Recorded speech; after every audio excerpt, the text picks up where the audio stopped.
আল্লাহর আনুগত্যের পরে মা বাপের আনুগত্য যেন মানুষ করে।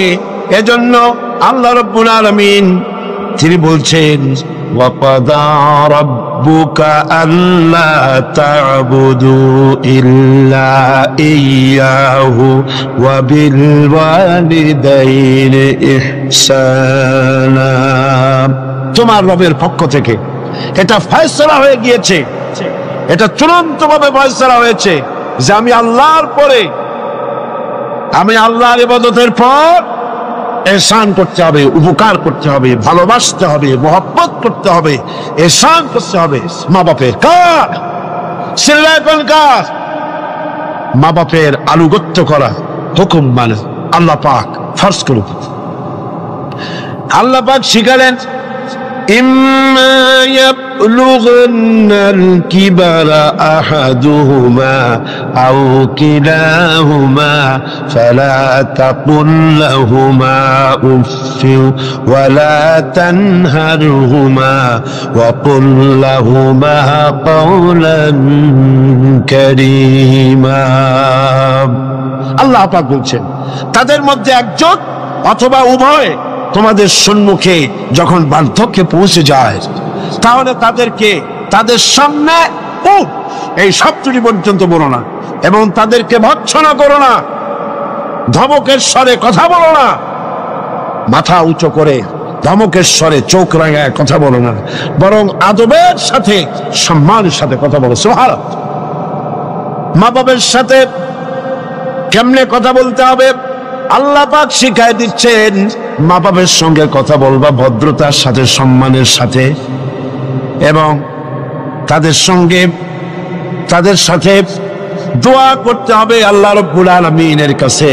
আল্লাহ পাক শিখাচ্ছেন, ওয়াখফিদ লাহুমা জানাহাদ দুল্লি মিনার রাহমা ওয়া কুর রাব্বিরহামহুমা কামা রাব্বায়ানি সাগীরা। হে পরওয়ারদিগার, এভাবে দোয়া করো। মা বাপ তাদের জন্য নরম এবং বিনীত হয়ে তাদের সামনে অবনত হও, করুণার ডানা বিছায়া দাও। মা বাবার জন্য কি করো? করুণার ডানা বিছায়া দাও, আর তাদের জন্য এইভাবে দোয়া করো, হে আমার রব, আমার শিশুকালে, আমার সহায়হীন সময়, আমার যখন কোনো উপায় ছিল না, পায়খানা করে বিছানায় পায়খানার ভিতরে পড়ে থাকতাম, সাফ করতে আমি পারি না, বলতেও পারি না, আমার ভাষা নাই, পেশাবের মধ্যে পৌষের শীতের রাতে পেশাবের মধ্যে পড়ে আছি, এত অসহায়, আমি না কাঁদলে কেউ আমার কাছেও আসে না, কথা বলতে পারি না। আমার অসহায় সময় আমার মা বাপ যেভাবে আমাকে স্নেহের করে লালন পালন করেছে, হে আমার মাবুদ, অকৃত্রিম স্নেহ দিয়ে আমাকে যেভাবে লালন করেছে, আয় আল্লাহ তুমি আমার মা বাপকে তোমার রহমতের করে লালন পালন করো। পড়েন সব আমার সাথে, রব্বিরহামহুমা কামা রাব্বায়ানি সাগীরা। সবাই পড়েন, রব্বিরহামহুমা কামা রাব্বায়ানি সাগীরা। আয় আমার রব, আমার মা বাপের উপর রহমত করো, শান্তিতে রাখো। আপনারা প্রত্যেক নামাজের মোনাজাতে আপনারা যখনই দোয়া করবেন এই দোয়া করবেন, মনে থাকবে, মনে থাকবে, খবরদার বলে যাবেন। সূরা বনী ইসরাঈলের এই দুটি আয়াতের মধ্যে কয়েকটি শিক্ষা পাওয়া যায়। প্রথম হচ্ছে, মুমিনের উপর আল্লাহ রাব্বুল আলামিন আল্লাহর পরে সবচেয়ে বড় অধিকার করে দিয়েছেন পিতামাতার। আল্লাহর পরেই অধিকার কার? পিতামাতা। আল্লাহর ইবাদতের পরই পিতামাতার সাথে ভালো ব্যবহার করার নির্দেশ দিয়েছেন আল্লাহ পাক নিজে। আর 2 নম্বরে, মাতা পিতা বার্ধক্যে উপনীত হলে তাদের মেজাজের ভিতরে কিছুটা রুক্ষতা আসতে পারে না? মা বাবা যখন, মানুষ যখন বুড়া হয়ে যায় তখন মেজাজ কি ভালো থাকে নাকি? না, এক পিড়ি সব বিমারি, একটা রোগী এক বার্ধক্য শত রোগের উৎস। নানান রকমের রোগ ব্যাধি আসে, কানে কম শোনে, স্বাস্থ্য ভালো না, মেজাজ খারাপ, এই জন্য তাদের মেজাজটা একটু রুক্ষ হয়ে যায়। সন্তান তাতে যেন বিরক্ত না হয়, খুশির সাথে বরদাস্ত করতে হবে, এমনকি ওহ শব্দটি বলা যাবে না। সুবহানাল্লাহ, আল্লাহ নিষেধ করছেন বরদাস্ত। অনেক লোক আছে মা বাবা বুড়ো হয়ে গেছে, আর এই বুড়ো হয়ে যাওয়ার পর বিরক্ত হয়ে সন্তান বলতে থাকে, এই বুড়িটা মরে না কেন, বুড়াটা মরে না কেন? বলেন নাউজুবিল্লাহ, মরে না কেন? আমার বন্ধুগণ, কি করে এই কথা আপনার মুখ থেকে বেরোলো? আপনার কি মনে নাই আপনি যখন ছোট ছিলেন তখন অসুস্থ হয়েছেন, টাইফয়েড হয়েছে, রোগ হয়েছে, ডাক্তারপত্র তেমন সেকালে পাওয়া যেত না, আপনার কাছে বসে ঘরে বৈদ্যুতিক লাইট নাই, কেরোসিনের আলো জ্বালায়া মা শিয়রে বসে বসে কোরআন শরীফ তেলাওয়াত করে আর চোখের পানি দর দর করে পড়তে থাকে। আখিরি রজনীতে মা দুহাত উঁচু করে রোগাক্রান্ত মৃত্যু শয্যায় শায়িত সন্তানের পাশে বসে দোয়া করে, রব্বুল আলামিন আমার জীবনের বিনিময়ে আমার সন্তানটার হায়াত দারাজ করে দাও। যেই মা এমন করে দোয়া করে সন্তানের জন্য, সেই সন্তান বউর কথা মতো অথবা নিজেই মায়ের মেজাজ খারাপ দেখে বলে, বুড়িটা মরে না কেন? নাউজুবিল্লাহ, আল্লাহ পাক বলছেন মাতা পিতার মান মর্যাদার দিকে লক্ষ্য রাখো। সূরা বনী ইসরাঈল আয়াতে এই শিক্ষা পাওয়া যায়, মান মর্যাদার ভিতরে উপরে লক্ষ্য রাখো, কারণ এখন আয় রোজগার করতে পারে না আগের মতো, তাদের অভিমান আসতে পারে, যখন যা প্রয়োজন সন্তানটা দেয় না, বউ একটা ঘরের মধ্যে দাজ্জাল মার্কা, চাইলেও পায় না, নানা রকম অসুবিধার কারণে মান অভিমান হতে পারে, গোসা হতে পারে। আল্লাহ নির্দেশ করছেন, সন্তান তুমি যেন মা বাপের সাথে রাগারাগি করবে না, মায়ের সাথে পিতার সাথে কোনো খারাপ ব্যবহার করবে না। কে নিষেধ করেছেন? বিনয়ের সাথে কথা বলো। আল্লাহ বলছেন মা বাবার সাথে কিভাবে কথা বলো? বিনয়ের সাথে, নরম সুরে, একান্ত অনুগত খাদেমের মতো কথা বলো। সুবহানাল্লাহ। পিতামাতার অসহায় এবং দুর্বল অবস্থায় তাদেরকে বেশি করে সম্মান করো, কারণ মনে রাখা দরকার, তোমার হাজারো বিরক্তি সহ্য করেছে ছোটবেলায় তোমার মা বাবা, হাজার বিরক্তি সহ্য করেছে, কোলে উঠেছো, গাড়ি উঠেছো, পেশাব করেছো, পায়খানা করেছো, বিরক্তি সহ্য করে নাই মা? সহ্য করে নাই? হাজারো বিরক্তি সহ্য করেছে। এজন্য আল্লাহ পাক বান্দাকে স্মরণ করে দিয়েছেন, বান্দারে মা বাপের জন্য দোয়া করবি, রব্বিরহামহুমা কামা রাব্বায়ানি সগীরা। এই দায়িত্ব কে দিলেন? কে দিলেন? এখন আপনি যেন দায় সারার জন্য, আল্লাহ দায়িত্ব দিছে বলে আপনি দায় সারার মতো মায়ের একটু কাপড় দিলেন, বাপের একটু জামা দিলেন, 2-5 টাকা দিলেন, দায় সারার জন্য দিচ্ছেন না অন্তরের মহব্বত দিয়ে দিচ্ছেন? এটা দেখছেন কে? দেখেন আল্লাহ কি বলছেন, রব্বুকুম আ'লামু বিমা ফি নুফুসিকুম ইন তাকুনু সালিহিন ফাইন্নাহু কানা লিল আওয়াবিনা গফুরা। তোমার রব কিন্তু জানেন যে তুমি কি দায় সারা গোছের কাজ করছো, না আমার অর্পিত দায়িত্ব হিসেবে তুমি তোমার মাকে সম্মান করছো, টাকা দিচ্ছ, পিতাকে সম্মান করছো। আমি দেখতে পাচ্ছি। তবে আল্লাহ পাক তওবাকারীকে ভালোবাসেন, সালিহিনদেরকে ভালোবাসেন, আর আল্লাহ পাক হচ্ছেন গফুর, তিনি হচ্ছেন ক্ষমাশীল। দায়িত্ব পালন হিসেবে মহব্বত দিয়ে, ভালোবাসা দিয়ে, শ্রদ্ধা দিয়ে তোমার মা বাপের খেদমত করবে, দায় সারা গোছের জন্য না হয়। কারণ এককালে তুমি ছেলে যাদের মুখাপেক্ষী, ভালো করে শোনেন, এককালে আমরা সবাই মা বাপের মুখাপেক্ষী ছিলাম না? বলেন ছিলাম না? এককালে তুমি যাদের মুখাপেক্ষী ছিলে, তারা আজ তোমার মুখাপেক্ষী হয়ে গেছে। আবার সময় আসবে যখন আমরাও আমাদের সন্তানদের মুখাপেক্ষী হয়ে যাব। তিলকাল আইয়ামু নুদাবিলুহা বাইনান নাস। এটাই হলো ইতিহাস, এরকমই হবে। দাদা বসেছিল পুকুর পাড়ে গোসল করবে, একেবারে কুজো হইয়া হাঁটু মাথার উপর উঠে গেছে। নাতি কাছে গিয়ে বলছে, দাদা বর্ষিটা কত দিয়ে কিনছো? দাদা তো বর্ষির মতো কুজো হয়ে গেছে। দাদা রসিকতা বুঝতে পেরেছেন। দাদা বলছেন, ভাই কেনা লাগবে না, সময় আসলে তুমিও একটা ফ্রি পাবা। কাজে আজকে আমরা এক সময় অসহায় ছিলাম, মা বাপ আমাদেরকে যত্ন করে পালন করেছে, আজ তারা অসহায়। তুমি তাদেরকে যদি মর্যাদা দাও, তুমি তখন অসহায় হবে, তোমার সন্তান তোমাকে অবশ্যই মর্যাদা দেবে। সূরা বাকারায় একটি আয়াতে আল্লাহ রাব্বুল আলামিন এভাবে বলেছেন, লা তা'বুদুনা ইল্লাল্লাহ ওয়া বিল ওয়ালিদাইনি ইহসানা। আল্লাহ ছাড়া কারো উপাসনা করো না এবং পিতামাতার সাথে অবশ্যই সদ্ব্যবহার করবে। সূরা বনী ইসরাঈল বললেন, সূরা বাকারার মতো বলছে। এবার বলছেন সূরা আনকাবুতে, وَوَصَّيْنَا الْإِنسَانَ بِوَالِدَيْهِ حُسْنًا। কত জায়গায় বলতেছেন আল্লাহ, আমি সমগ্র মানব মণ্ডলীকে তাদের পিতামাতার সাথে সদ্ব্যবহার করার জন্য উপদেশ দিচ্ছি, নির্দেশ দিচ্ছি। পৃথিবীর সমস্ত মানুষকে, এখানে মুসলমান বলা হয় নাই, গোটা বিশ্বের মানব মণ্ডলীকে আল্লাহর পক্ষ থেকে নির্দেশ করা হচ্ছে মা বাপের প্রতি শ্রদ্ধাশীল হও।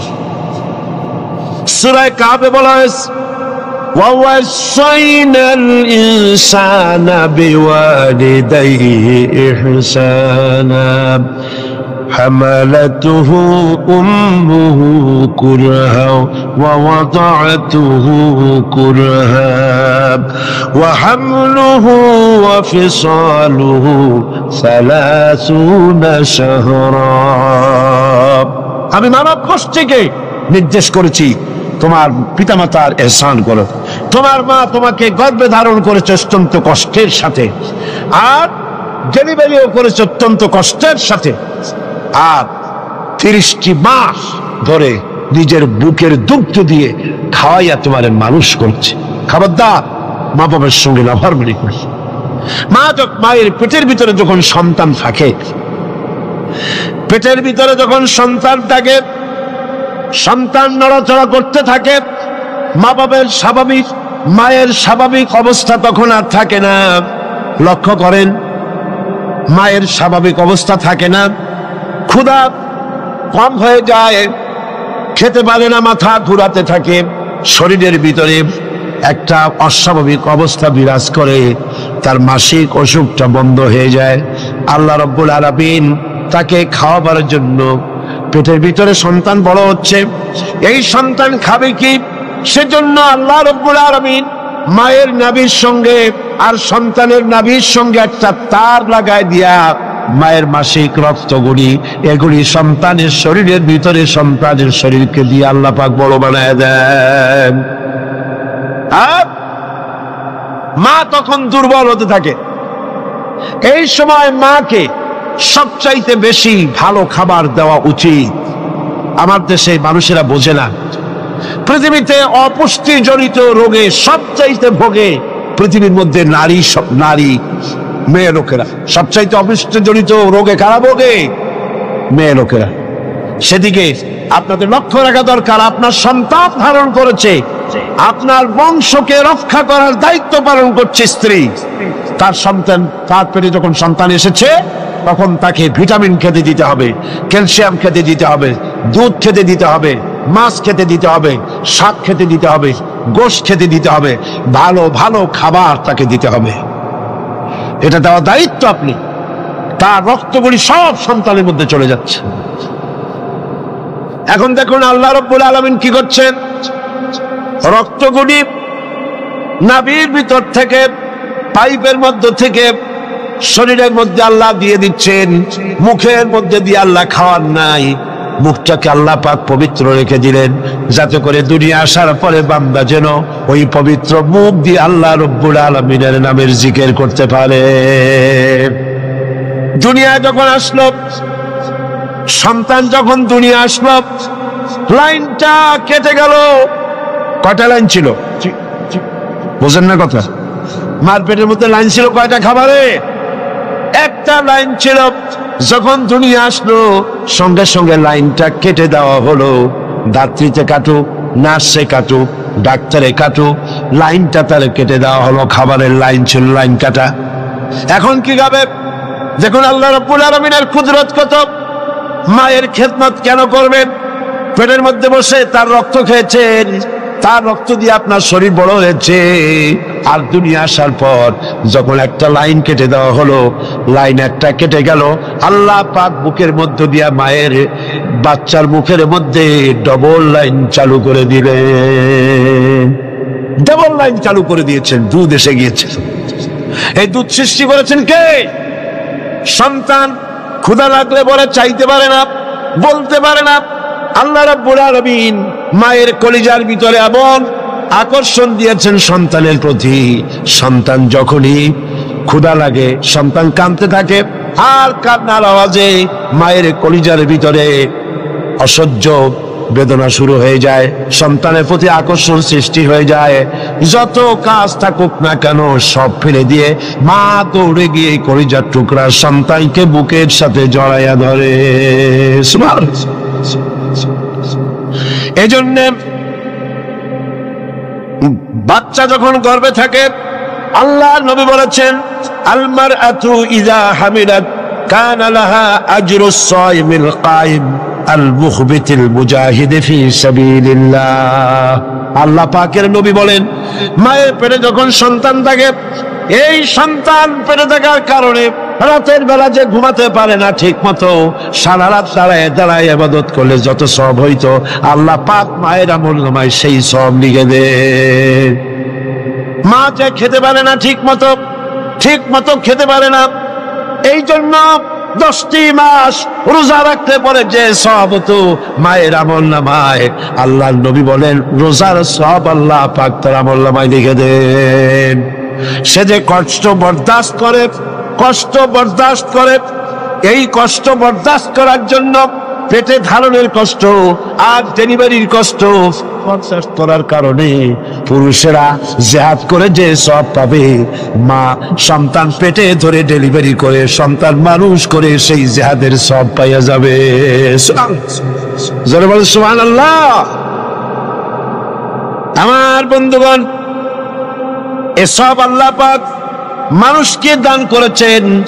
মা বাপের খেদমত করতে বলেছেন, মাকে ভুলে যেও না, মায়ের প্রতি শ্রদ্ধাশীল হও, মায়ের জন্য আল্লাহর কাছে দোয়া করো, আমার কাছে মা বাপের জন্য প্রার্থনা করো। রব্বির হামহুমা কামা রাব্বায়ানি সগীরা। পড়েন সবাই, রব্বির হামহুমা কামা রাব্বায়ানি সগীরা।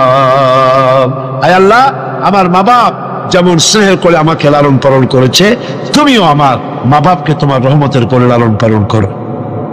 আল্লাহ নবী ঘুমের থেকে জেগে হযরত আলীকে ডেকে বলেন, আলী, আল্লাহ অর্ডার করেছেন আমি মদিনায় চললাম, আমার বিছানার পরে আমার চাদর গায়ে দিয়ে শুয়ে থাকো।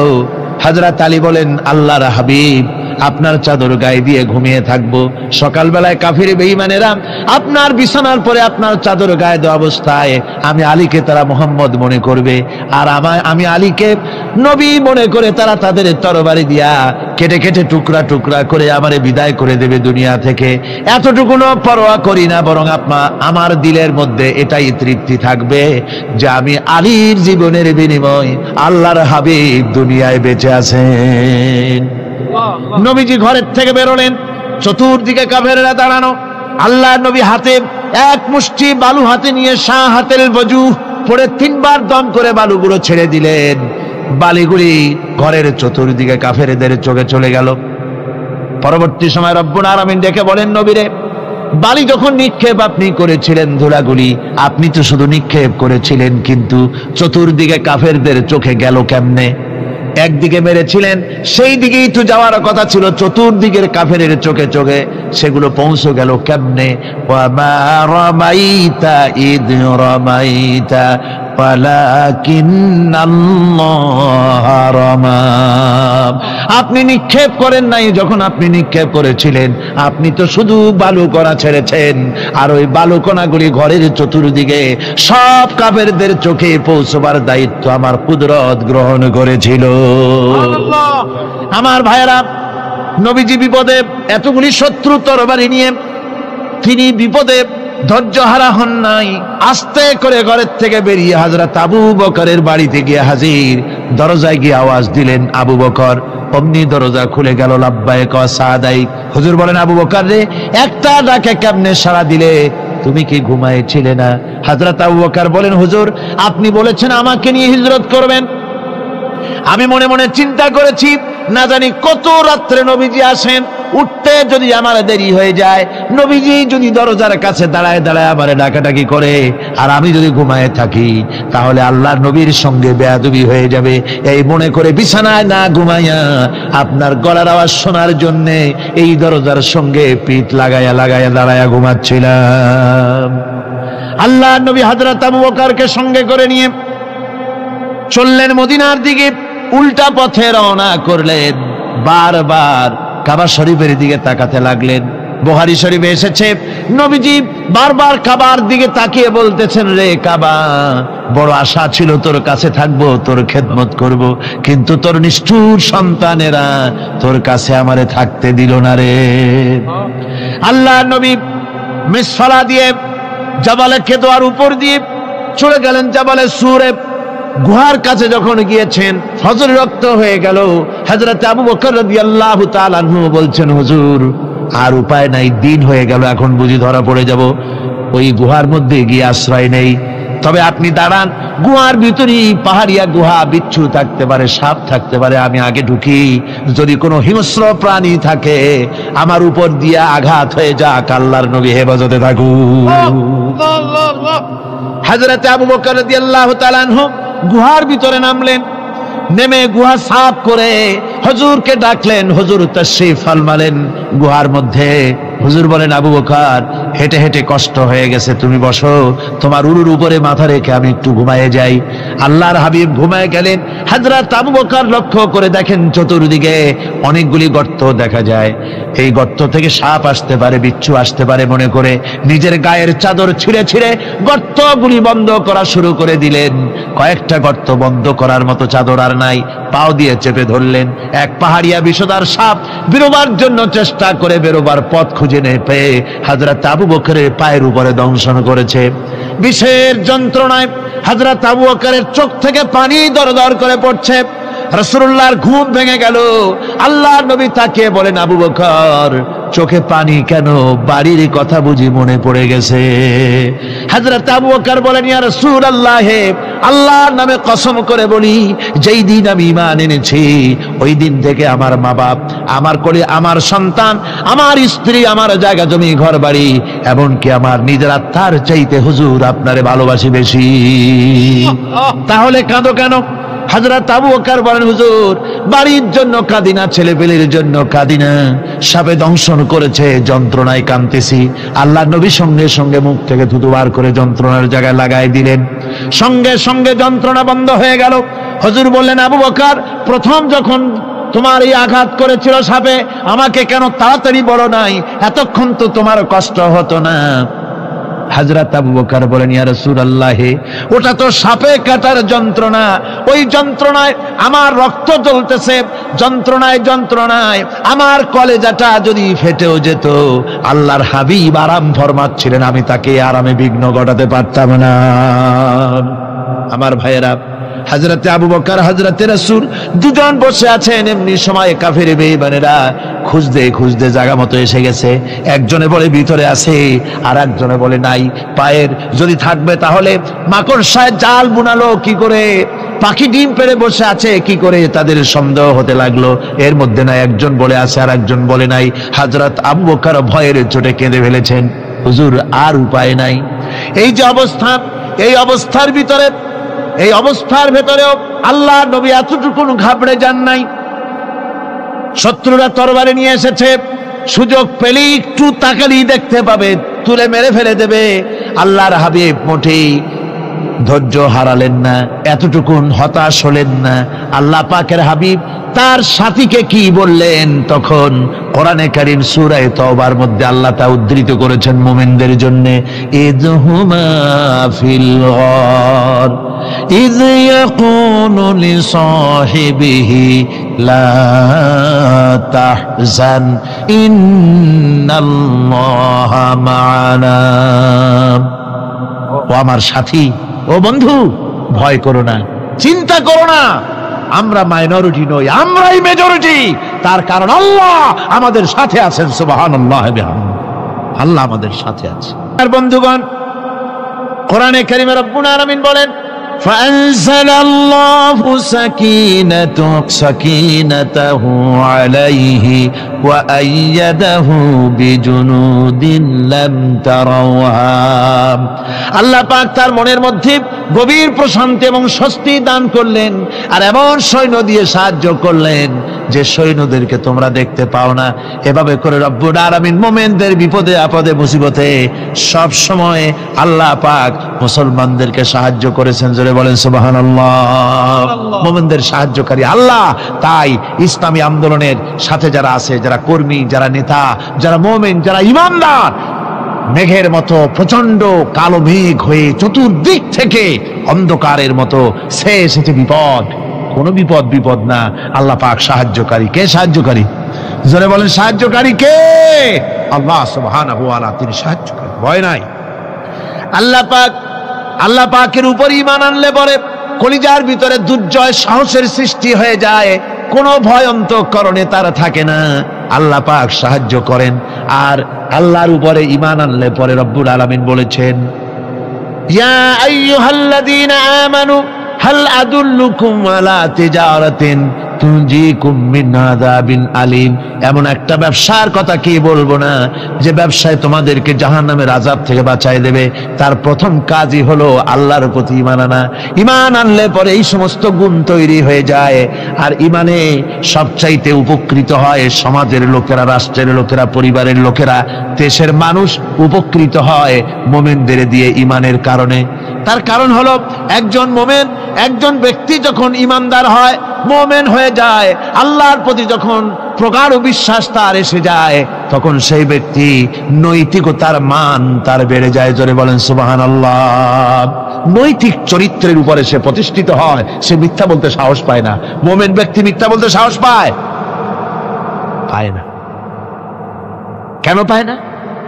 মিথ্যা বলতে সাহস পায় না, ঠকাতে সাহস পায় না, ওজনে কম দিতে সাহস পায় না, শয়তানি বদমাশি করতে সাহস পায় না। তার কারণ হলো আল্লাহ পাক বলে দিয়েছেন, মুমিন কোরআনের ভিতরে পড়েছে, ইয ইয়াতালাক্কাল মুতালাক্কিয়ানি আনিল ইয়ামিনি ওয়া আনিশ শিমালি কাঈদ।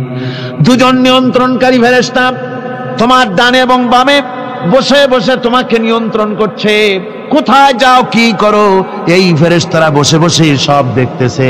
মা ইয়ালফিযু মিন কাওলিন ইল্লা লাদাইহি রাকীবুন আতীদ। মানুষ এমন কোনো কথা বলে না যা ফেরেশতারা রেকর্ড না করে, সব রেকর্ড হয়ে যায়। তাই মুমিন ব্যক্তি দায়িত্বহীন কথা বলতে পারে না। মুমিন ব্যক্তির চরিত্র ভালো হয়ে যায়। সে যে কথা বলে বুঝে শুনে কথা বলে, সে যে ওয়াদা করে বুঝে শুনে ওয়াদা করে। যেহেতু সবকিছুর জবাব কিয়ামতে দিতে হবে। কোথায় দিতে হবে? কোথায় দিতে হবে? কিয়ামতে আল্লাহর দরবারে জবাব দিতে হবে।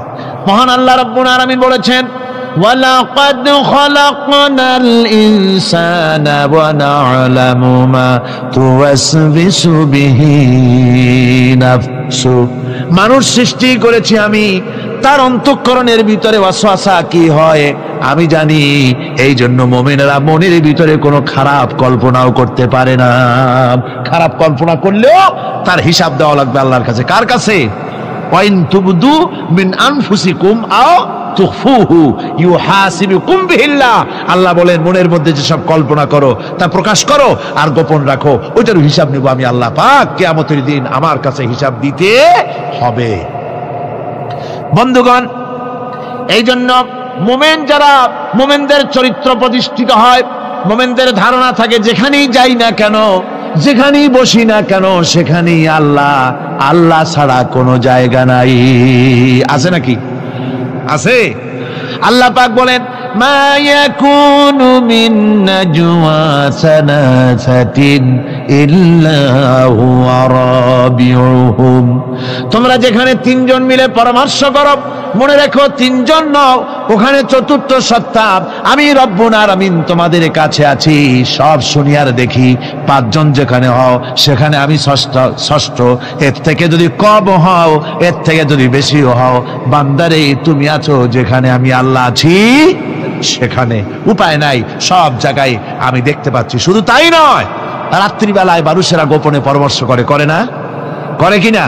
রাতে রাতে পরামর্শ করে, এক জায়গায় বসে, হলের মধ্যে, পাহাড়ের মধ্যে, কোন জায়গায় বসে পরামর্শ করে। কি পরামর্শ?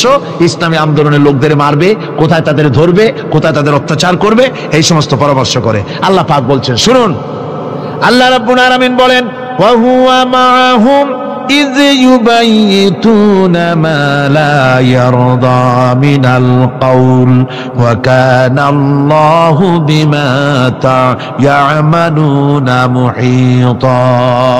আল্লাহ পাক বলেন, তিনি তো ঠিক সেই সময়ও তোমাদের কাছে থাকেন যখন তোমরা নিজেদের ঘরের মধ্যে বসে, কোনো এক জায়গায় বসে আল্লাহর মর্জির খেলাফ পরামর্শ করো, আল্লাহ তখনও তোমাদের কাছে থাকেন।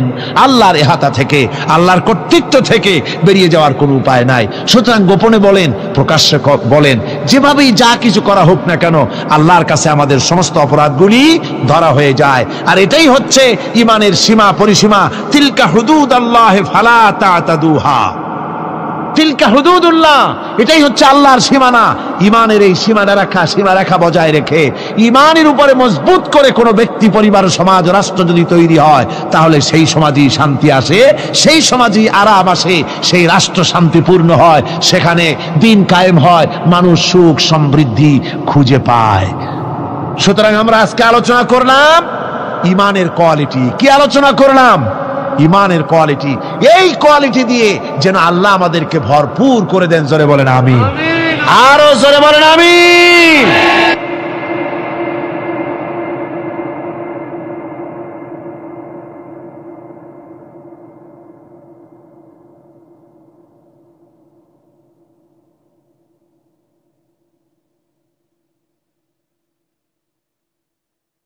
একবার রাসূল পাক সাল্লাল্লাহু আলাইহি সাল্লামের কাছে একজন মুশরিক এসেছেন, তার কাছে একটা ভাঙ্গা মূর্তি। হুজুর জিজ্ঞেস করলেন, তোমার মূর্তিটা ভাঙা কেন? লোকটি বলল যে এটি হচ্ছে আমার খোদা, একে আমি সব সময় সাথে রাখি, না জানি কোন সময় কোন বিপদে পড়ি, এই জন্য সাথে রাখি বিপদ থেকে বাঁচার জন্য। পথিমধ্যে আমার প্রকৃতির ডাক এলো, পেশাব পায়খানায় যাওয়ার প্রয়োজন হলো, তো মনে করলাম এমন জায়গায় এই খোদা নিয়ে যাওয়া উচিত না। খোদাকে রাস্তার উপরে রেখে তারপরে গেলাম কাম সারতে। কাম সেরে এসে দেখি যে এইটার মাথা থেকে শুরু করে পা পর্যন্ত ভিজা। মনে করলাম খোদার শরীর ভিজা, না জানি নিশ্চয়ই কোনো পবিত্র বরকতপূর্ণ পানি হবে।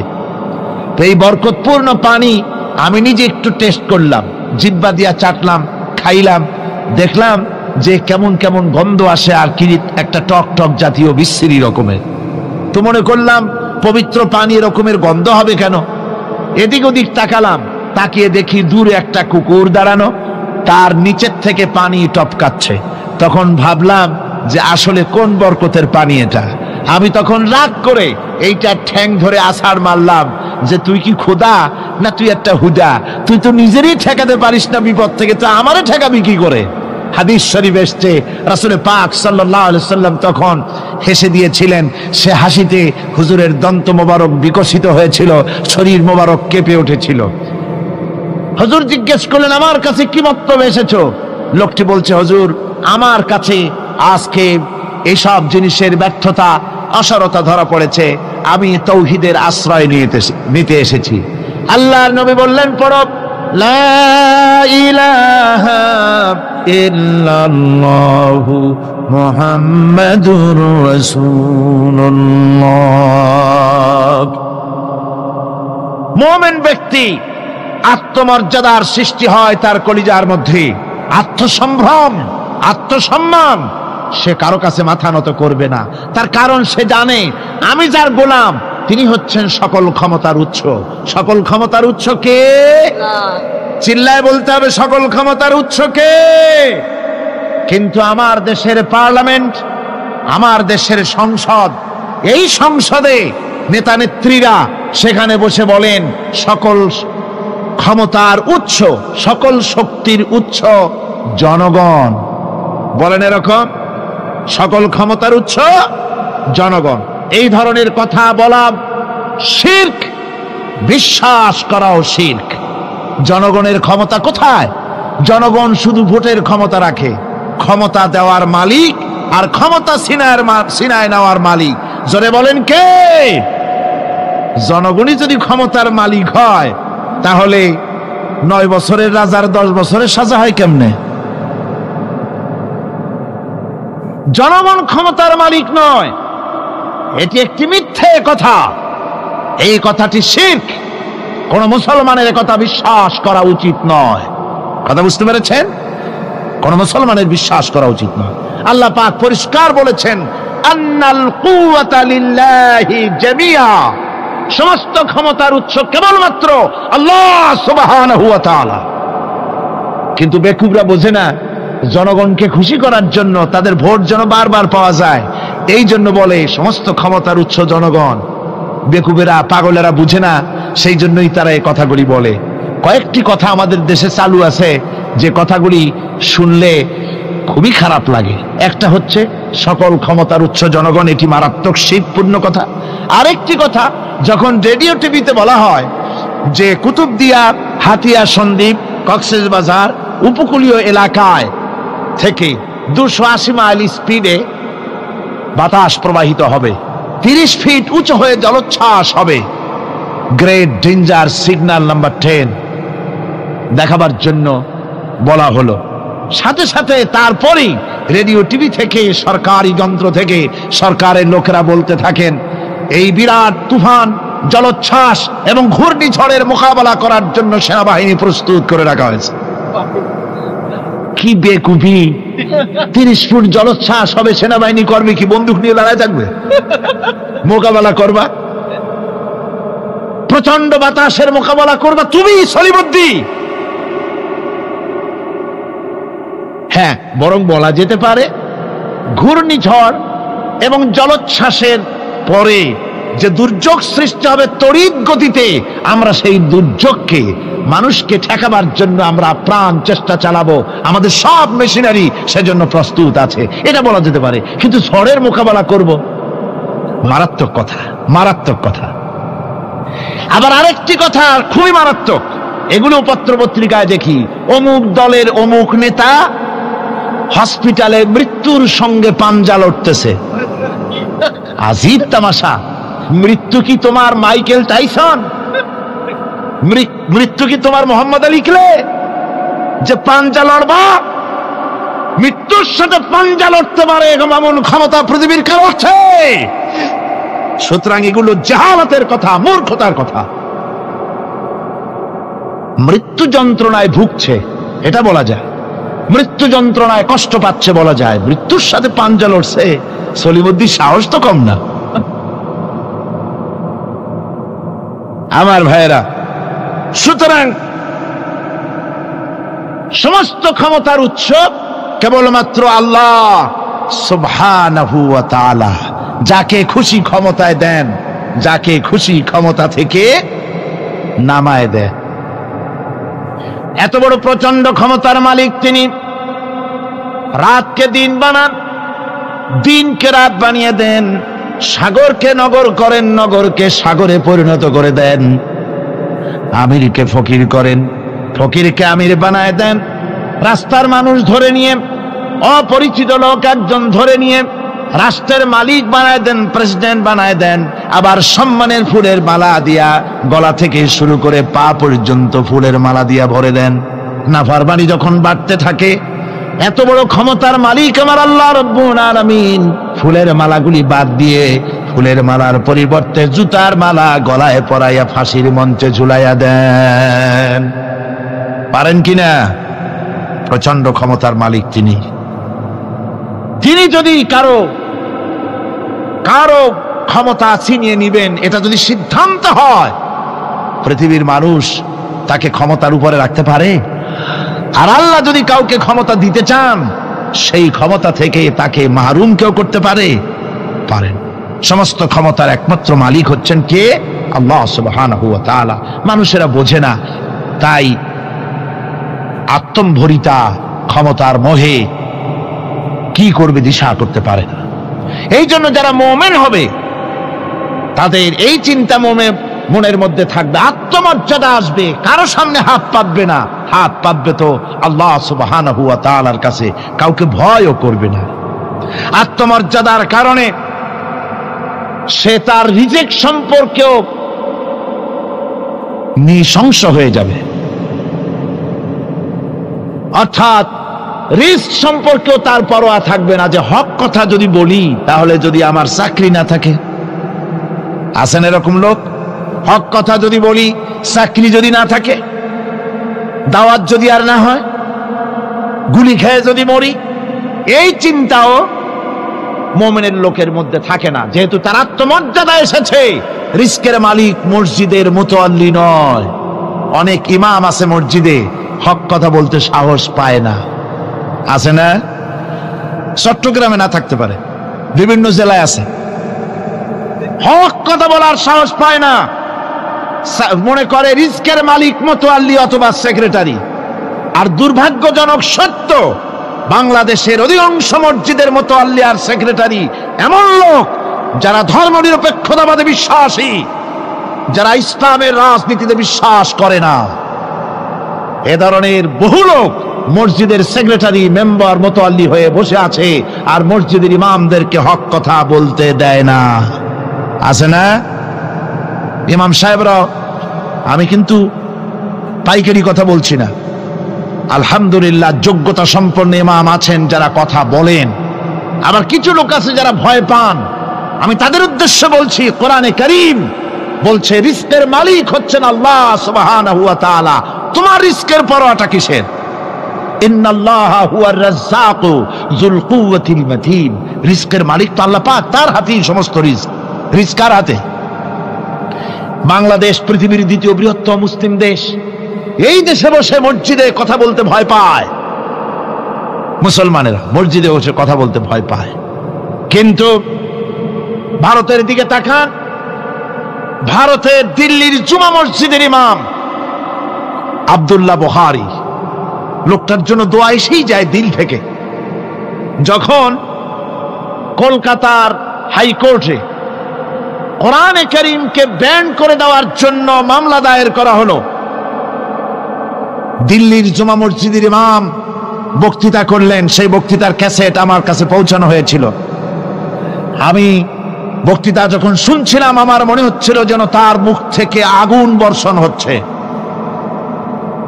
তিনি বলতেছিলেন যে ভারতকে আমরা সাজায়েছি, এ ভারতকে আমরা পাতা পল্লব দিয়ে, শাখা প্রশাখা দিয়ে, ফুল দিয়ে, ফল দিয়ে গোটা ভারত 850 বছর বসে আমরা সাজিয়েছি। এ ভারতের কুতুব মিনার আমার, এ ভারতের তাজমহল, শীষমহল, এ ভারতের দেওয়ানি আম, দেওয়ানি খাস, এ ভারতের যা কিছু দেখার, যা কিছু সৌন্দর্য সব মুসলমানেরা করেছে। সেই মুসলমানদের কলিজা, সেই মুসলমানদের রূহ, গোটা পৃথিবীর মুসলমানদের মগজ, পৃথিবীর শ্রেষ্ঠ নেয়ামত আল্লাহ রাব্বুল আলামিনের আখেরি কালাম কোরআনের বিরুদ্ধে কেস হয়েছে। আব্দুল্লাহ বুখারী বলছেন, এই কোরআনের বিরুদ্ধে কোরআন ব্যান করার মতো রায় যদি ভারতের কোন জজ মুখ দিয়ে উচ্চারণ করে কোরআন ব্যান করা হলো, তিনি বলছেন আমি ভারতের জুমা মসজিদের ইমাম শুধু নই, ভারতের 20 কোটি মুসলমানের ইমাম আমি। তিনি বলছেন যদি কোরআনে কারীমকে ব্যান করার রায় ঘোষণা করবে যে জজ, সে জজকে আমি পায়ের নিচে পাড়ায় ধরে বাম হাত দিয়ে তার জিহ্বাটা টেনে ছিঁড়ে ফেলে দেব। আমার দেশে ভারতের মসজিদের ভেতরে ইমামরা যে কথা বলতে সাহস পায়, আমার দেশের মসজিদের অনেক ইমাম আগে যারা একটু সাহস পেত, এখন আবার অনেকের মধ্যে কোন কোন জেলায়, চিটাগংয়ে না কিন্তু কোন কোন জেলায় সাহস একটু কমে গেছে। তার কারণ কিছু বেয়াদব রাজনীতিক তারা বলেছে মসজিদের মধ্যে রাজনীতি করতে দেওয়া হবে না। ওরা হচ্ছে বেয়াদব। জোরে বলেন ওরা কি? আরো জোরে বলেন ওই সব রাজনীতিবিদরা কি? তার কারণ হচ্ছে মসজিদে কি বলা হবে আর কি বলা হবে না তোমার মতো বেয়াদব রাজনীতিবিদের কাছ থেকে তাকেও জিজ্ঞেস করবে না। এ ফয়সালা হয়েছে 1400 বছর আগে। মসজিদে কি বলতে হবে আর না হবে তা শিক্ষা দিয়েছেন জনাবে মুহাম্মদ রাসূলুল্লাহ সাল্লাল্লাহু আলাইহি ওয়াসাল্লাম। ওলামাদেরকে মসজিদে ইমামতি যারা করে তারা হচ্ছে ইমাম নেতা। তোমরা তাদের সাথে আদব করতে হবে। তারা কি বলবে আর কি বলবে না ডিকটেট করার অধিকার কারো নাই। অধিকার আছে। সুতরাং আলিমদেরকে, মুমিনদেরকে, যারা নাকি কালেমা পড়ে মুসলমান হয়, তাদের সকলের এই সাহস মনের মধ্যে আসা দরকার, ব্যক্তিত্ব আসা দরকার। কারো পরোয়া নাই, পরোয়া করব শুধুমাত্র আল্লাহর। রিস্কের মালিক তিনি। আল্লাহ রাব্বুল আলামিন বলেছেন, ওয়ামা মিন দাব্বাতিন ফিল আরদি ইল্লা আলাল্লাহি রিজকুহা। এই পৃথিবীর বুকে এমন কোন বিচরণশীল জীব নাই যে জীবের রিস্কের দায়িত্ব আমি আল্লাহ আমার নিজ হাতে গ্রহণ করি নাই। সব জীবের রিস্কের চাবি আমার হাতে। কার হাতে? তাহলে ভয়টা কিসের? আপনার একটা পেট, তাই নিয়ে এত চিন্তা। অথচ এই পৃথিবীতে আল্লাহ পাক বলেন অসংখ্য প্রাণী আছে যাদের কোনো সঞ্চয় নাই। শকুনের মরা গরু অনেকগুলি ব্যাংকে জমা আছে নাকি? কবে কোথায় একটা মরা গরু পাইছে আর খোঁজ নাই, খবর নাই। ওগুলা কি না খাইয়া মরতে দেখছেন রাস্তায় পথে ঘাটে? সুবহানাল্লাহ বিহামদিহি। অসংখ্য প্রাণী এভাবে দুনিয়া আছে। আল্লাহ রাব্বুল আলামিন বলেন যাদের কোনো সঞ্চয় নাই, যারা কোনো সঞ্চয় করে না, এ ধরনের সাপগুলি, শিয়ালগুলি, বাঘগুলি, পাখিগুলি, জলচর প্রাণী, স্থলচর প্রাণী আর অন্তরিক্ষে মহাশূন্যে উড়ে বেড়ায় যে সব প্রাণী, এ ধরনের শত সহস্র কোটি কোটি প্রাণী, তারা সকাল বেলায় খালি পেট নিয়ে বেরিয়ে যায়। খালি পেট নিয়ে সকাল বেলায় বেরিয়ে গেল, আবার সন্ধ্যায় যখন বাসায় ফেরে সমস্ত প্রাণীগুলির পেট আল্লাহ রব্বুল আলামিন ভরে দেন। সুবহানাল্লাহ। একটা প্রাণীও খালি পেটে বাড়ি ফেরে না। সুবহানাল্লাহ, সুবহানাল্লাহ। অথচ তাদের কিন্তু জন্ম নিয়ন্ত্রণের ব্যবস্থাও নাই। জঙ্গলে যত প্রাণী আছে তারা কি কোনোদিন মিছিল করে এসে বলেছে বাংলাদেশ সরকার আমাদের জঙ্গলের মধ্যে কোনো খোঁজ খবর তো আপনারা রাখেন না, এখানে বাচ্চা কাচ্চা বেশি হইতেছে আর খাওয়াইতে পারি না, এবার কিছু পরিবার পরিকল্পনার ওষুধপত্র পাঠান? কোনোদিন বলেছে? বলে নাই, বলবেও না। কে খাওয়ায়? আল্লাহ পাক খাওয়া, আল্লাহ পাক খাওয়া। সুতরাং আল্লাহ রাব্বুল আলামিন রিস্কের মালিক, একথা বিশ্বাস করতে হবে। সেই বিশ্বাসের অর্থ এই নয় যে আপনি চুপ করে বসে থাকবেন আর ফেরেশতারা রান্না করে আপনারে রূপচাঁদা মাছ খাওয়াই দিয়ে যাবে, এরকম না। বিশ্বাস করতে হবে, কাজ করতে হবে, এর ফলে আল্লাহ রাব্বুল আলামিন রিস্কের ব্যবস্থা করবেন।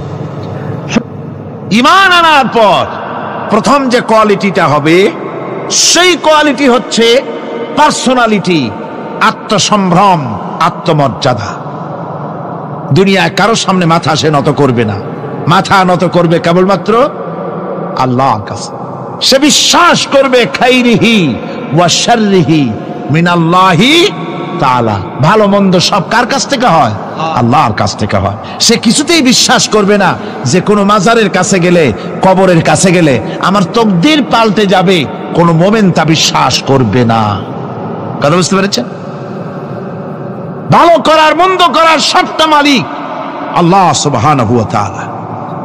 এরপরে 2 নম্বরের যে কোয়ালিটি সৃষ্টি হবে মুমিনের মধ্যে, ঈমান আনার পর সে গুণটা হচ্ছে সে বিনয়ী হবে।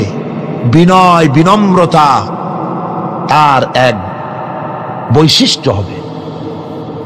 বিনয় এবং বিনম্রতার বৈশিষ্ট্য হবে। তার কারণ হচ্ছে ঈমান আনার পরে সে জানতে পেরেছে আল্লাহ রাব্বুল আলামিনের কর্তৃত্ব থেকে বেরিয়ে আসার ক্ষমতা কারো নাই। অহংকার করে যাব কোথায়? আস্ফালন করে যাব কোথায়? আল্লাহর রাজত্বের বাইরে, আল্লাহর ক্ষমতার বাইরে যাওয়ার ক্ষমতা তো কারোই নাই। সুতরাং অহংকার তার মধ্যে জায়গা পাবে না। আল্লাহ পাক দুনিয়ার সমস্ত মানুষের জিনকে পরিষ্কার করে বলেছেন, ইয়া মাশারাল জিন্নি ওয়াল ইনস ইন ইসতাতাতুম আন তানফুযু মিন আকতারিস সামাওয়াতি ওয়াল আরদ فانفذوا لا تنفذون إلا بسلطان। হে পৃথিবীর মানুষেরা আর জেনেরা, যদি সম্ভব হয় আমার আকাশের নিচের থেকে জমিনের উপর থেকে বেরিয়ে যা। লা তানফু, বেরিয়ে যেতে পারবে না। আমি আকাশ এবং জমিন থেকে যদি সম্ভব করতে পারো বেরিয়ে যা। আর যদি কোনো আকাশ থাকে তার নিচে যা, আর যদি কোনো জমিন থাকে তার উপরে যাও। এমন দেশ যদি পাও যেখানে আমার আলো ছাড়া কোনো আলো আছে, আমার বাতাস ছাড়া কোনো বাতাস আছে, আমার চাঁদ সূর্য ছাড়া কোনো চাঁদ সূর্য আছে, যাও সেখানে। আল্লাহ রাব্বুল আলামিন বলেন নাই এরকম যাওয়ার কোনো উপায় নাই। আমি আল্লাহ রাব্বুল আলামিন আকাশ আর জমিন দিয়ে প্যাকেট করে রেখেছি, আটকায় রেখেছি। আমার রাজত্ব থেকে, আমার ক্ষমতা থেকে, আমার কর্তৃত্ব থেকে বেরিয়ে যাওয়ার ক্ষমতা কোনো মানুষের নাই, কোনো জিনের নাই, কোনো প্রাণীর নাই। সুবহানাল্লাহ ওয়া বিহামদিহি। মানুষ হচ্ছে অহংকার কিসের হবে? তোমরা হচ্ছ ফকির। আল্লাহ পাক বলছেন ওয়াল্লাহুল গানিয়্যু ওয়া আনতুমুল ফুকারা। আল্লাহ হচ্ছেন গনি। আল্লাহ কি? গনি, বেনিয়াজ, বেপরোয়া। ফাআলুল লিমা ইউরিদ, যা খুশি তাই করে, কারো মুখাপেক্ষী তিনি নন। কোরআনে কারীমে রব্বুল আলামিন বলেছেন, নবী আপনি আমার ব্যাপারে, আমার গুণাবলীর ব্যাপারে বলুন। কুল হুয়াল্লাহু আহাদ, পড়েন সবাই। কুল হুয়াল্লাহু আহাদ আল্লাহুস সামাদ লাম ইয়ালিদ ওয়া লাম ইউলাদ ওয়া লাম ইয়াকুল লাহু কুফুয়ান আহাদ। আল্লাহ পাক বলেন, বান্দারে ও আমার নবী আপনি বলুন, আল্লাহ পাক এক এবং একক, তিনি নিরঙ্কুশ, তিনি বেনিয়াস, তিনি কারো মুখাপেক্ষী নন, তিনি কাউকে জন্ম দেন নাই, তাকেও কেউ জন্ম দেয়নি। আকাশ এবং জমিনে আল্লাহর সমকক্ষ কেউ নাই। তোমরা হচ্ছ ফকির আর আমি আল্লাহ হচ্ছে বেনিয়াস। লিল্লাহি মা ফিস সামাওয়াতি ওয়া মা ফিল আরদ, আকাশে যা আছে জমিনে যা আছে সব আল্লাহর। সব কার? আল্লাহ পাকের। সুতরাং কিসের অহংকার, কিসের মাতবাড়ি? মানুষ পেছনের কথা ভুলে যায়, মোটেই চিন্তা করে না। একটু আগে যারা ক্ষমতায় ছিল আজকে তারা ক্ষমতা হারা। আজকে যারা ক্ষমতায় এলো তারা আবার ক্ষমতা মসনদে বসে দুনিয়ার সব বিপদ আপদ ভুলে যায়। কি করে আরো বেশি লুটপাট করা যায়, আরো বেশি মানুষকে শোষণ করা যায়, মানুষ এই চিন্তাই করে। অহংকারে, ক্ষমতার দর্পে ফেটে পড়ে, চিন্তা করে না পেছনের কথা। আল্লাহ রাব্বুল আলামিন বলেন,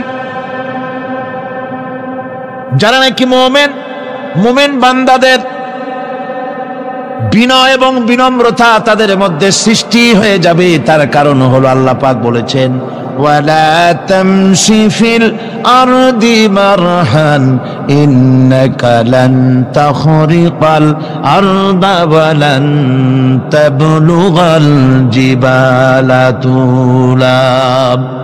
ওয়ালা তামশি ফিল আরদি মারহান, আমার জমিনের উপরে অহংকার করে পা ফেলো না। তুমি কি পারবে অহংকার করে আমার জমিনটাকে ফাটাই দিতে? কি বলেন, পারা যাবে? অহংকার করে জমিনের উপরে লাথি মারেন জোরে, জমিন ফাটবে? হাঁটবে না, আপনার পা ছিঁড়ে যাবে।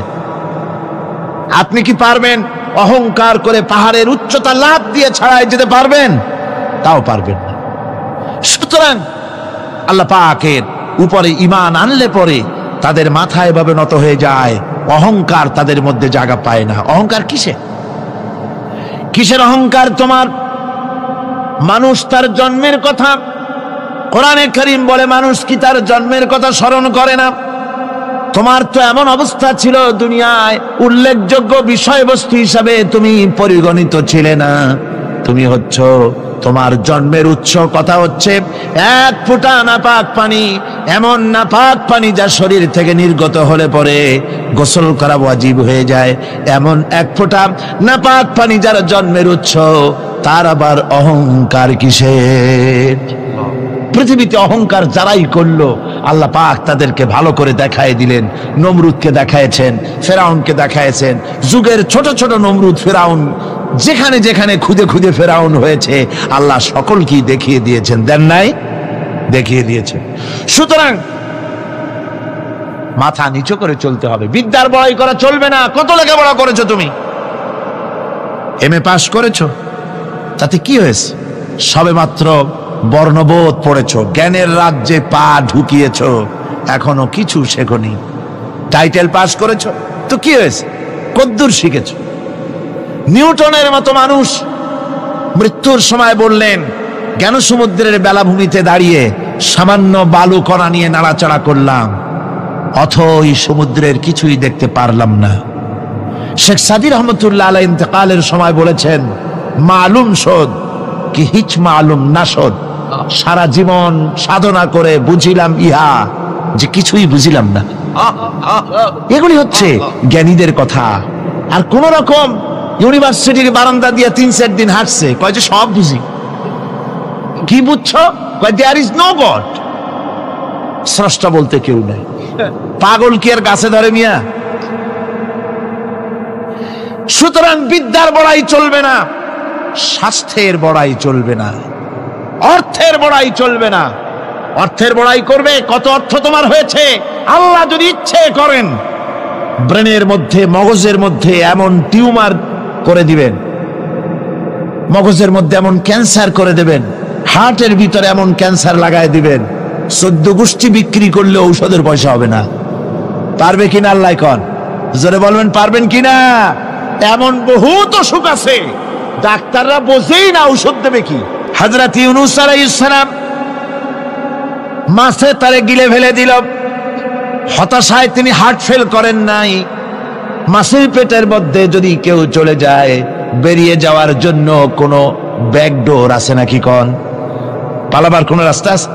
মাছের পেটের জানালা দরজা আছে কিছু? কিছুই নেই। তিনি হতাশ হলেন না, মাছের পেটের ভেতরে বসে হযরত ইউনূস আলাইহিস সালাম বুক ভরা আশা নিয়ে আল্লাহর দরবারে তিনি ঘোষণা করলেন, লা ইলাহা ইল্লা আনতা সুবহানাকা ইন্নী কুনতু মিনাজ জালিমিন। পড়েন না সবাই, লা ইলাহা ইল্লা আনতা সুবহানাকা ইন্নী কুনতু মিনাজ জালিমিন। হযরত ইউনূস আলাইহিস সালাম বললেন, আল্লাহ তুমি ছাড়া কোনো ইলাহা নাই, তোমার পবিত্রতা ঘোষণা করছি, আমি জালিমদের অন্তর্ভুক্ত হয়ে গেছি। তিনি যখন চিল্লাচ্ছিলেন, মাছির পেটের ভিতরে বসে যখন কাতরুক্তি করতেছিলেন, আল্লাহ বুঝি তখন শোনেন নাই সে কথা? কি বলেন? আল্লাহ বুঝি তখন তন্দ্রায় বা নিদ্রায় ছিলেন না? আল্লাহ পাক কি ঘুমান? তন্দ্রায় যান? লা তাখুযুহু সিনাতুন ওয়ালা নাওম। আল্লাহ রাব্বুল আলামিন বলেন, কোন তন্দ্রা বা নিদ্রা আল্লাহ রাব্বুল আলামিনকে স্পর্শ করে না। হযরত ইউনূস আলাইহিস সালাম যখন মাছের পেটের ভিতরে বসে চিৎকার মারলেন, আল্লাহ পাক বলেন, ইউনূস রে, তোমার ওই ডাক কেউ শোনে নাই, দুনিয়ার কোন রাজা বাদশাহ শোনে নাই, দুনিয়ার কোন বন্ধু বান্ধব তোমার শোনে নাই, কিন্তু আমি তোমার আরশের মালিক, আমি রব্বুল আলামিন শুনেছি। শুধু শুনি নাই, সঙ্গে সঙ্গে জবাব দিয়ে দিয়েছি। ফাস্তাজাবনা লাহু ونجيناه من الغم পড়েন فاستجبنا له ونجيناه من الغم وكذلك ننجي المؤمنين আল্লাহ পাক বলেন আমি জবাব দিলাম মাছের পেটের ভিতরে বেদনা শুরু হয়ে গেল মাছ আর তলদেশে শুয়ে থাকতে পারলো না সাঁতরাতে পারলো না মাছ ভেসে উঠলো উপরে পেটের যন্ত্রণায় মাছ কিনারায় চলে এসে বমি করে দিতে পারলে যেন বাঁচি এই অবস্থা মাছের হলো কিনারায় চলে এলো বমি করে ইউনূস আলাইহিস সালামকে ফেলে দিল মাছও বাঁচলো ইউনূস আলাইহিস সালামও বাঁচলো আল্লাহ রাব্বুল আলামিন বলেন মুমিনেরা শোনো শুধু ইউনূসকে নয় ওয়া কাযালিকা নুজিল মুমিনিন এইভাবে করে মুমিন বান্দারা যদি আমাকে ডাকে আমার কাছে যদি হাত ফাইলায় আমি আল্লাহ রব্বুল আলামিন মুমিনদের এভাবে বিপদ মুক্ত করে দেই আল্লাহ পাক বিপদ মুক্ত করে দেন ওমান ইয়াত্তাকিল্লাহা ইয়াজআল লাহু মাখরাজা আল্লাহকে যে ভয় করে আল্লাহ তার জন্য রাস্তা খুলে দেন জোরে কোন সুবহানাল্লাহ দেখেন ইউসুফ আলাইহিস সালাম জুলাইখা তাকে আটকায় ফেলেছে ঘরের মধ্যে তালা দেওয়া খিল দেওয়া সিটকানি মারা পালাবার পথ নাই চতুর্দিকে উলঙ্গ নগ্ন চিত্র আর এই সুন্দরী যুবতী নারী জুলাইখা তার প্রেম নিবেদন করেছে হযরত ইউসুফের কাছে যৌবনে ভরা টকবগে যৌবনের যুবক হযরত ইউসুফ আলাইহিস সালাম সৌন্দর্যের পিরামিড বাঁচার কোনো পথ নাই জুলাইখার কুপ্রবৃত্তি চরিতার্থ করে দেওয়া ছাড়া কিন্তু হযরতে ইউসুফ আলাইহিস সালাম আল্লাহ রাব্বুল আলামিনকে ডাকলেন হতাশায় ভেঙে পড়লেন না আল্লাহকে ভয় করলেন আল্লাহকে ডাকলেন আল্লাহকে ডেকে আল্লাহকে ভয় করে তালাবদ্ধ দরজার দিকে যখন দৌড় মারলেন রব্বুল আলামিন আপন কুদরতে দরজার তালাগুলি খুলে দিলেন ভাইরা আমার এভাবে করে মুমিনেরা কখনো হতাশ হয় না ফাইন্না মাআল উসরি ইউসরা ইন্না মাআল উসরি ইউসরা মনে রাখতে হবে দুঃখ কষ্টের সাথে থাকে সুযোগ সুবিধা আর প্রত্যেক অসচ্ছলতার সাথে থাকে উদার সচ্ছলতা এর কোনো বিপরীত কখনই হয় না আল্লাহ রাব্বুল আলামিন এইভাবে করে মুমিনদেরকে বলেছেন যেন তারা হতাশায় ভেঙে না পড়ে আল্লাহ পাক বলে বান্দা যখন আমাকে ডাকে আমি বান্দার একদম নিকটে তার ঘাড়ের চাইতেও নিকটে ওয়া নাহানু আকরাবু ইলাইহি মিন হাবলিল ওয়ারিদ আমি আমার বান্দার সারাত যে রগের উপরে তার মাথা এর থেকেও আমি আমার বান্দার বেশি নিকটে সুবহানাল্লাহ পড়ে আমি তোমার কাছে আমার কাছে মাপ চাও যত বড় গুনাহ হোক ওয়া ক্বালা রাব্বুকুম উদউনি আস্তাজিব লাকুম তোমার প্রভু তোমাকে ডেকে বলেছে আমাকে ডাকো আমি মাফ করে দেব সুবহানাল্লাহি ওয়া বিহামদিহি কত বড় কথা আমাকে ডাকো নিরাশ হয়ো না হতাশ হয়ো না আল্লাহর গজব বেশি না রহমত বেশি আল্লাহর রহমত বেশি হাদিসে কুদসির ভিতরে এসেছে আল্লাহ পাক বলেছেন কোন বান্দা যদি আমার দিকে এক বিগত অগ্রসর হয় আমার রহমত তার দিকে এক হাত এগিয়ে যায় কোন বান্দা যদি আমার দিকে হেঁটে আসে আমার রহমত তার দিকে দৌড়ে যায় বান্দা যখন আল্লাহর দরবারে দুহাত উঁচু করে চোখের পানি ফেলে দেয় মুসলিম শরীফের হাদিসের ভিতরে এসেছে গভীর রাতের তৃতীয় অংশে আল্লাহ রাব্বুল আলামিন প্রথম আকাশে আসেন আর ডেকে বলেন পৃথিবীতে আছো নাকি কেউ গুনাহ করে জীবন বরবাদ করে দিয়েছো আমার কাছে মাপ চাও ঋণগ্রস্ত আছো অসুস্থ আছো অপমানিত আছো কে আছো মাজলুম আমাকে ডাকো আমার কাছে বলো আমি ডাকের সাড়া দেব জীবনের আশা পূরণ করে দেব ওই সময় যেই সমস্ত লোকেরা কান্দে তাহাজ্জুদের নামাজ পড়ে আল্লাহ জিজ্ঞেস করেন ফেরেশতারা অমুক অমুক দেশ অমুক অমুক বান্দারা কান্দে কেন ফেরেশতারা বলে রব্বুল আলামিন তুমি তো ভালো করে জানো আল্লাহ বলেন জানি তবুও তোমাদের মুখে শুনতে চাই তারা বলে রব্বুল আলামিন তোমার এই বান্দা গুনাহ করেছি গুনার জন্য মাপ চায় জাহান্নাম থেকে বাঁচতে চায় আল্লাহ পাক বলেন ফেরেশতারা আমার এই বান্দারা আমারে দেখেছে নাকি বলে দেখে নাই বলে আমার দোজখ দেখেছে নাকি বলে না তাও দেখে নাই আমার বেহেশত দেখেছে নাকি বলে না তাও দেখে নাই আল্লাহ পাক বলেন ফেরেশতারা সাক্ষী থাকো ওরা আমাকে দেখে নাই, আমার বেহেশত দোজখ কিছুই দেখে নাই, শুধুমাত্র আমার নবীর কথা, আমার কোরআনের কথা বিশ্বাস করে আরামের ঘুমকে হারাম করে যেভাবে তারা কাঁদতেছে, সাক্ষী থেকে যাও ফেরেশতারা, আবার রহমতের দরিয়ায় জোশ মেরেছে আমার ওই ক্রন্দনরত বান্দাগুলিকে আমি আল্লাহ মাফ করে দিলাম। সুতরাং মোমেন বান্দা যারা, আল্লাহর মোমেন বান্দা যারা, এই ইমানের কোয়ালিটি, এটাও হতাশায় নিরাশায় ভেঙে পড়বে না। গুনাহ তো মানুষই করে, গুনাহ হয়ে গেছে, মাপ চাও। তোমার গুনাহ কদ্দুর? তোমার গুনাহ যদি হয় পাহাড় সমান, আল্লাহর রহমত আকাশ সমান। জাহান্নামের কঠিন শাস্তি থেকে বাঁচতে হলে আল্লাহর প্রতি ঈমান আনতে হবে। আর ঈমান আনলে যে কোয়ালিটিগুলি হওয়া উচিত, সেগুলি আমি আপনাদের সামনে আলোচনা করছি। এরপর আরেকটি কোয়ালিটি হবে মুমিনের, তা হলো কঠোর কঠিন বিপদে অবিচল থাকবে, বিপদে ভেঙে পড়বে না। বিপদ আপদ, শত্রুতা, ক্ষয় ক্ষতি যা কিছু হয় সবই আল্লাহর পক্ষ থেকে, এটা মেনে নিতে হবে এবং ধৈর্য ধারণ করতে হবে। বিপদ মুসিবত শুধু উম্মতের জন্য নয়, দুনিয়ার সমস্ত নবীদের বিপদ এসেছে, হয় নাই? নবীদের বিপদ আসে নাই? কোরআনে কারীম থেকে শুনুন, আল্লাহ রাব্বুল আলামিন বলেন, وَكَذَلِكَ جَعَلْنَا لِكُلِّ نَبِيٍّ عَدُوًّا مِنَ الْمُجْرِمِينَ। আল্লাহ পাক বলেন, এমনি করে আমি সকল নবীদের শত্রু বানিয়ে দিয়েছি সব পাপিষ্ঠ আর অপরাধ প্রবণ লোকদেরকে। প্রত্যেক যুগে নবীদের শত্রু ছিল, প্রত্যেক যুগে নবীদের কি ছিল? শত্রু ছিল। সে শত্রু কারা ছিল? আল্লাহ পাক বলছেন নবীদের শত্রু ছিল পাপিষ্ঠ আর অপরাধ প্রবণ লোক, এরাই ছিল নবীদের দুশমন। রাসূলগণের অবস্থা যদি এই হয়, তাহলে তার উম্মত, ওই দিনের ধারক বাহক যারা, তাদের বুঝি বিপদ আপদ হবে না? নাকি হবে কিনা? তো ইসলামের বিরোধিতা যারা করে, কোরআনের পরিভাষায় বলা হয়েছে ইসলামের দুশমন, নবীদের দুশমন। দুনিয়ার সব পাপিষ্ঠ আর অপরাধ প্রবণ লোকেরাই ইসলামের দুশমন হয়, নবীদের দুশমন হয়। আজও দেখেন, আজও তাকিয়ে দেখেন, ইসলামী আন্দোলনের বিরোধিতা যারা করে তারা পাপিষ্ঠ চরিত্রের কিনা তাকায় দেখেন, খুঁজে দেখেন, সর্বত্র খুঁজে দেখুন, খুঁজে দেখুন।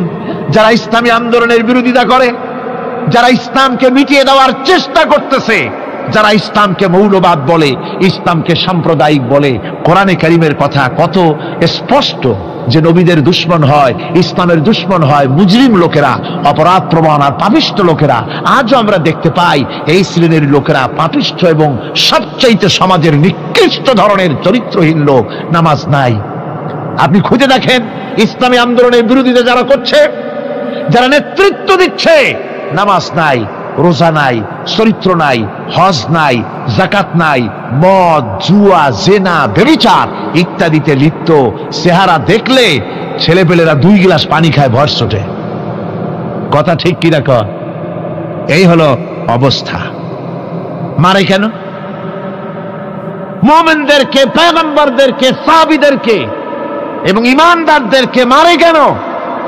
তার কারণ হচ্ছে আল্লাহ রাব্বুল আলামিন বলেছেন, ওয়ামা নাকামু মিনহুম ইল্লা আইয়ুমিনু বিল্লাহিল আজিজিল হামিদ। কাফিররা ঈমানদার লোকদেরকে অন্য কোন অপরাধী নির্যাতন চালায় না, নির্যাতন চালায় শুধু এই কারণে যেহেতু মুমিন লোকেরা পরাক্রমশালী, আল্লাহ রাব্বুল আলামিনের দ্বীনকে কায়েম করতে চায়, তার উপরে ঈমান এনেছে, এই কারণেই তারা মারে। ঠিক কিনা কর? যুগে যুগে নবীদের উপরে, সাহাবীদের উপরে যে অত্যাচার হয়েছে, সেই অত্যাচার এই কারণেই হয়েছে, অন্য কোনো কারণে নয়। এই কঠিন বিপদে অবিচলতা এবং ধৈর্যের দৃষ্টান্ত নবীগণ পেশ করেছেন পৃথিবীর বুকে। আমরা দেখেছি ইব্রাহিম আলাইহিস সালামকে আগুনে ফালানো হয়েছে, আছে না কোরআন শরীফে? আমি কিন্তু গল্প করতেছি না, সব কোরআনের কথা। কিসের কথা? ইব্রাহিম আলাইহিস সালামকে আগুনে ফালানো হচ্ছে। অপরাধ কি? অপরাধ হচ্ছে হযরত ইব্রাহিম আলাইহিস সালাম দাওয়াত দিয়েছেন, লা ইলাহা ইল্লাল্লাহ। জোরে পড়েন, লা ইলাহা ইল্লাল্লাহ, লা ইলাহা, লা ইলাহা ইল্লাল্লাহ মুহাম্মাদুর রাসূলুল্লাহ। হযরত ইব্রাহিম আলাইহিস সালাম দ্বীনের দাওয়াত দিয়েছেন, এক আল্লাহর দাওয়াত দিয়েছেন, ঈমানের দাওয়াত দিয়েছেন। আর কোন অপরাধ ছিল না। নমরুদ সহ্য করতে পারল না। কোরআনে কারীমের মধ্যে সব কথাগুলি আল্লাহ পাক এই জন্য বিধৃত করেছেন, এই জন্য কোরআনে কারীমের মধ্যে সব কথা উঠায় দিয়েছেন, যাতে করে মুমিনেরা বিপদ আসলে পরে যেন ঘাবড়ে না যায়। ইব্রাহিম আলাইহিস সালামকে আগুনে ফেলানো হচ্ছে। ফেরেশতা বলছে, ইব্রাহিম তোমারে আগুনে ফেলায় দেওয়া হতেছে, আমার কাছে সাহায্য চাও, আমার কাছে ক্ষমতা আছে, আগুনগুলো উঠাইয়া নমরুদের বংশ জ্বালাইয়া দেব। হযরত ইব্রাহিম ফেরেশতার কাছে সাহায্য চাইছিলেন নাকি? তিনি বললেন, ফেরেশতা তোমার কাছে সাহায্য কেন চাইব? আমি তো এমন কোন অন্ধ আল্লাহর ইবাদত করি না যেই অন্ধ স্রষ্টা তার গোলামের দুঃখ দুর্দশা না দেখেন। আমি তোমার কাছে সাহায্য চাইব না। হযরত ইব্রাহিম আলাইহিস সালাম পাশ করলেন। কি বলেন, পাশ করছেন না? ঈমানের পরীক্ষায় পাশ।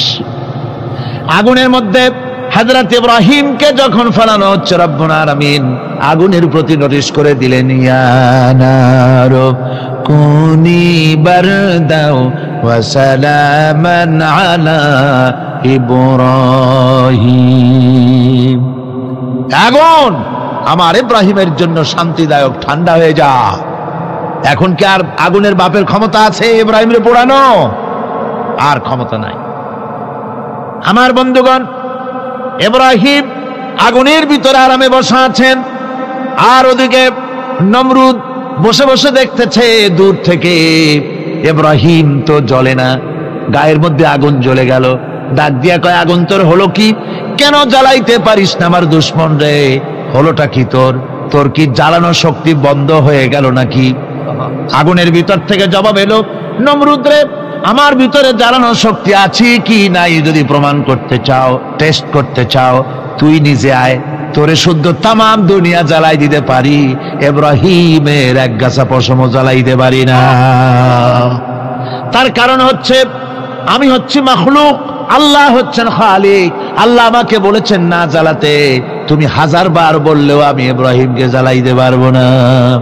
কোরআনে কারিমে ঘটনা বলে মুমিনদেরকে সাহস দেওয়া হচ্ছে, মুমিনেরা দ্বীনের কাজ করতে গিয়ে বিপদ আবাজ আসবে, ইমানের দাবি হলো বিপদ আসবে, আর বিপদ আসলে ঘাবড়ায় যেও না, মুসিবতে পড়ে চিন্তায় পেরেশানে হয়রান হয়ে যেও না। বিশ্বকবি আল্লামা ইকবাল কি সুন্দর করে বলেছেন, আজ ভি হোক জু ইব্রাহিম কা ইমা पैदा आग कर सकती है एक अंदाज गुलिस्तां पैदा। ইব্রাহিমের ঈমান যদি আজিও কোথাও হয় বিদ্যমান, করতে পারেন অগ্নিকুণ্ডে খুবসুরত এক গুলিস্তান। আজও যদি আগুনের ভিতরে কোন নমরুদ কোন ইব্রাহিমকে যদি ফেলে দেয়, আল্লাহ রাব্বুল আলামিন আজও আগুনকে ফুলের বাগান বানায়া দিবেন। সুবহানাল্লাহ। ভয় পাওয়ার কারণ নাই, চিন্তা করার কোনো কারণ নাই। আমার বন্ধুগণ, হযরতে হুদ আলাইহিস সালামকে যখন সমাজের লোকেরা, রাষ্ট্রের লোকেরা ঘিরে ফেলে দিল, সমাজ শক্তি, রাষ্ট্র শক্তি যখন তাকে ঘিরে ফেলে দিল, ষড়যন্ত্রের পাহাড় তুলে দিল, তারে মেরে ফেলে দিবে, হযরত হুদ দেশ থেকে তা পালায় গেলেন না, ভয় পেলেন না। হযরতে হুদ আলাইহিস সালাম বললেন, কোরআনে কারিমে হযরত হুদের কথা কোট করা হলো, ফাকিদুনি জামিআন সুম্মা লা তুনজিরুন। সম্মিলিতভাবে ষড়যন্ত্র করো আমার বিরুদ্ধে, সবাই মিলে ষড়যন্ত্র করো, সুম্মা লা তুনজিরুন, আর আমাকে এতটুকু অবকাশ তোমরা দিও না। ইন্নী তাওয়াক্কালতু আলাল্লাহি রাব্বি ওয়া রাব্বিকুম, আমি ভরসা করেছি সেই আল্লাহর উপরে যার কুদরতি হাতের ভেতরে, যিনি আমাদের রব তোমাদেরও রব, আর যার কুদরতি হাতের ভিতরে তামাম পৃথিবীর জানগুলি যার হাতে, সে আল্লাহর উপরে ভরসা করেছি। ষড়যন্ত্র যদ্দূর আছে করতে থাকো, আমি ষড়যন্ত্র পরোয়া করি না। সুবহানাল্লাহ পড়েন। এটাই হলো মুমিনের কোয়ালিটি। শুধু ঈমান, লা ইলাহা ইল্লাল্লাহু মুহাম্মাদুর রাসূলুল্লাহ, গরুর গোশত খাই, আর রবিউল মাস আসলে পরে ইয়া নবী সালাম আলাইকা, ইয়া রাসূল সালাম আলাইকা, তারপরে গরম গরম জিলাপি আর রসগোল্লা খাইলাম খুব বেশি করিয়া, এর নাম মুমিন নয়। মুমিন হচ্ছে তার চলায় ফেরায় ওঠায় বসায় সাহসিকতার এক আন্দাজ তৈরি হবে সে। রব্বানা যালামনা أنفسنا وإن لم تغفر لنا وترحمنا لنكونن من الخاسرين। আয় আল্লাহ তাআলা, তোমার পবিত্র কালামুল্লাহ শরীফের, তোমার পবিত্র কালামের ব্যাখ্যা করে তোমার বান্দাদেরকে সাথে নিয়ে আমরা সব গোলামেরা একত্রিত হয়ে তোমার দরবারে হাত তুলেছি। মেহেরবানি করে আমাদের আলোচনা, জিকির, আজকার, তেলাওয়াতের সওয়াব রাসূল করিম সাল্লাল্লাহু আলাইহি সাল্লামের রূহ মুবারকে পৌঁছায় দাও। আয় আল্লাহ তাআলা, আমাদের মধ্য থেকে যাদের মা বাপ দুনিয়া থেকে বিদায় হয়ে গেছে, কবরগুলিকে জান্নাতের টুকরায় পরিণত করে দাও রব্বুল আলামিন। আয় আল্লাহ তাআলা, সারা জীবন গুনাহ করে করে আমরা আমাদের জীবন নষ্ট করে ফেলেছি, দয়া করে আমাদের তামাম জিন্দেগির গুনাহ খাতা মাফ করে দাও। রব্বানা তাকাব্বাল মিন্না ইন্নাকা আনতাস সামিউল আলিম ওয়া তুব আলাইনা ইন্নাকা আনতাত তাওয়াবুর রহিম। সুবহানা রাব্বিকা রাব্বিল ইজ্জাতি আম্মা ইয়াসিফুন ওয়া সালামুন আলাল মুরসালিন আলহামদুলিল্লাহি রাব্বিল আলামিন। ওয়াজআল آخر كلمتنا عند الموت لا إله إلا الله محمد رسول الله. السلام عليكم ورحمة الله.